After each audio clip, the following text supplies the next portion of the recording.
afraid there's just an audience of one, so my applause wouldn't be heard too loudly, but loud applause, loud applause, loud applause. You've been writing songs, you've been performing for just a wee while, and not just in this contemporary style. What's your story around music? Your story of growing up and your story around the music? So, from obviously a young age, I've always been singing and stuff, but I've just been singing like chapel choir, stuff like that. And then when I was about maybe 11 or 12, I started with my singing teacher, Patricia Cafola, doing classical music. And I've been doing classical music and I still do. And then I went off to uni and studied it there. And meanwhile, I'd always loved playing guitar and performing, but I never performed in front of anybody. I never gigged. And the only thing I really did was the odd solo at chapel or, maybe Portdown Festival and stuff like that.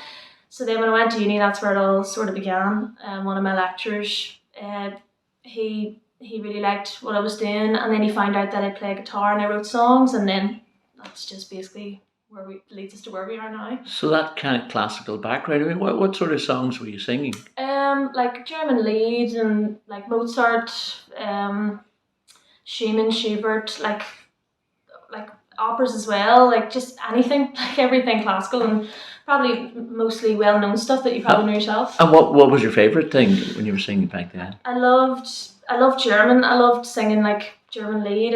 I don't know, there was something like how dramatic it was, and you could really give yourself, like, give it all in a performance. I think it was more enjoyable to sing rather than singing something really, light and really floaty and stuff like that.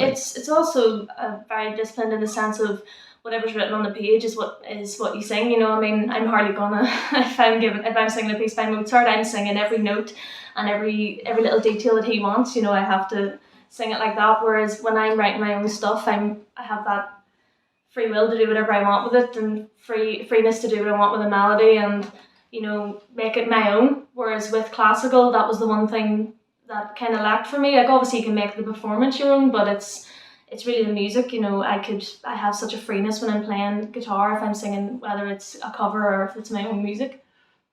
Well, you certainly had the best teachers involved. Mm-hmm. Patricia, very well known around the Lurgan area Mm-hmm. for many, many years, and involved with others in operatic societies. Her mother before, so well enough known in that.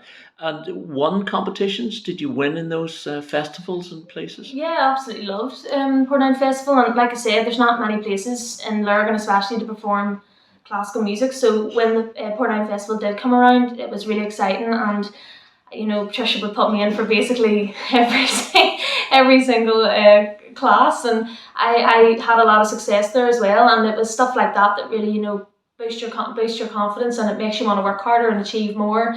And obviously as you get older, the music gets harder and the performances get harder, and people criticise you a wee bit more. So I did love that aspect of it, yes, and I do miss it because I don't do it as much now. But Patricia, fair play to Patricia, she's the reason I did so well in classical. So what sort of music were you listening to besides that as a young person? I've always been into older type music. Like even today, like I wouldn't really have a clue what's number one in the charts. I've always been into like 80s music, and definitely folk has been a great love of mine. I love Irish music and I love rock and roll, everything, but folk would definitely be something that I'm really interested in. And particular artists come to mind?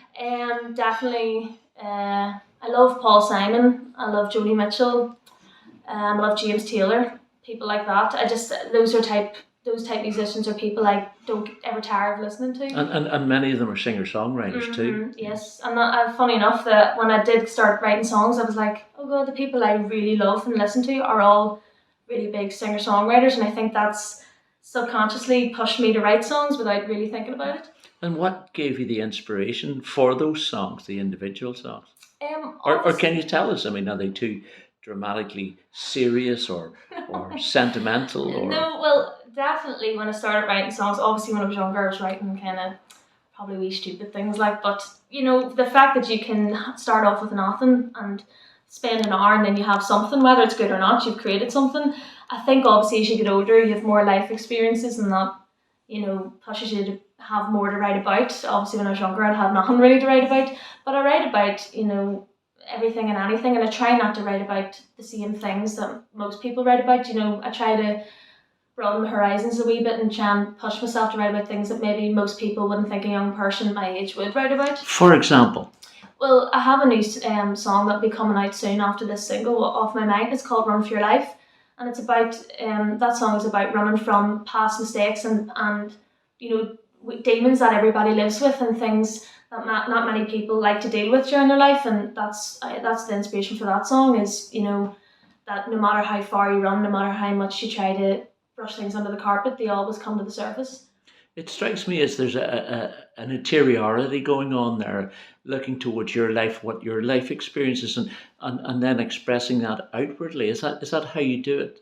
Well, I think for anyone who writes songs, you can't write about something you don't know, or you can't write about something that other people want you to write about. It has to be about what you know and what you, like, your life experience. I can't write about something, like if somebody was talking about something that they love and something that they do, if I have no experience there and I've never done it, I'd find it really tough to relate myself to it.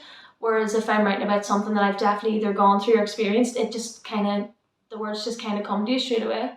Doesn't that leave you a little bit bare, as it were, a little bit exposed, or could be in that sense? Yeah, definitely. Like when I did start writing, especially if it was something like most young people go through, whether it was a breakup or something like that, sometimes you go, do I really want to write what I really want to say? Do I really want to say it? But I think with music, it kind of, you know, some people realistically don't pay that much attention to the lyrics, and maybe they like the melody. So I feel like for me, as long as I'm honest, it might help somebody out there, you know, who's going through the same thing as me, if they listen to my lyrics and they like it or they can relate to it. Sometimes people, you know, it helps people get through things like that.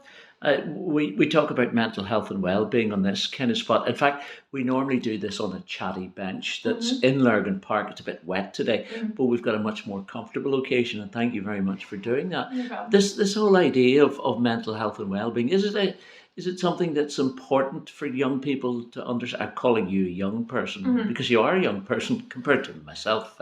We'll not just go into how much difference there is, but is that important in the lives of young people? Are they able to express themselves? Are they able to find outlets, or is it really a tough life for young people? Well, I think the day and age that we're living in, it's very tough for young people.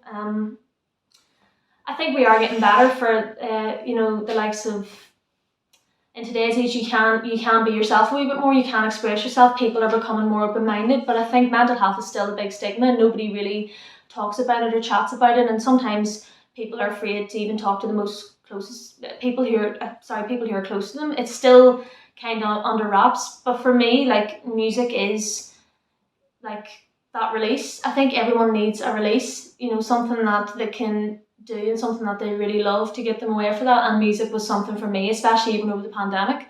Like, you know, I just felt like there was nothing really there wasn't really anything to do, and I felt like I went from going 90 miles an hour to absolutely nothing, and I didn't know what to do, but music was always that thing where I could take myself away into my room and write something or play one of my favourite songs and stuff like that, and I think people need to find something that they can do to give them that release.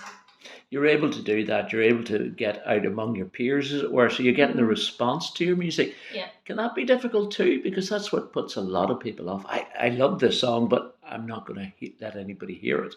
Yeah, as well as that, obviously, if I'm gigging and I'm playing covers and all, that's great crack, and you know, people love that. But see, when you stand on a stage or you stand wherever you are playing and you go, I'm going to play something that I wrote, like that's something that you wrote by yourself, you know, to yourself. And sometimes people would like it, and sometimes people don't. And sometimes people say things that, you know, if you take seriously and you just take one person's opinion, like that could be you just, right, I'm gonna put the guitar down, I'm gonna stop singing. You just need to kind of believe in yourself, and just because one person's negative opinion doesn't mean that you should stop doing what you love. If you love doing it, for me, there's nothing anybody could say that would stop me. Even even if people were like, no, seriously, stop. There was nothing that could stop me from doing this. You're on a trajectory at the moment of going out performing. I think you're you said you were in Derry tonight. You play locally. What's the longer term aspirations for the music, regardless of where you gig? Well, again, like I tell everybody, I'd be happy enough uh, gigging the rest of my life, or you know, either teaching singing or something like that. I'd be happy enough staying in Lurgan as long as I could do music. But obviously, I would love to get out there and, you know, maybe make it in some shape or form. As for me, I just want to play music and I want to do my own music. But if that never happens again, I'm happy enough, because no matter where I am, as long as I can sing and I can play it, I'm happy. But I would love to either teach from home if that was a thing, if I couldn't get out anywhere. But I would love to go maybe over to like America or something like that, and you know, hopefully play about and see what the crack is. And if someone likes it and they're willing to take a chance, then that would be great.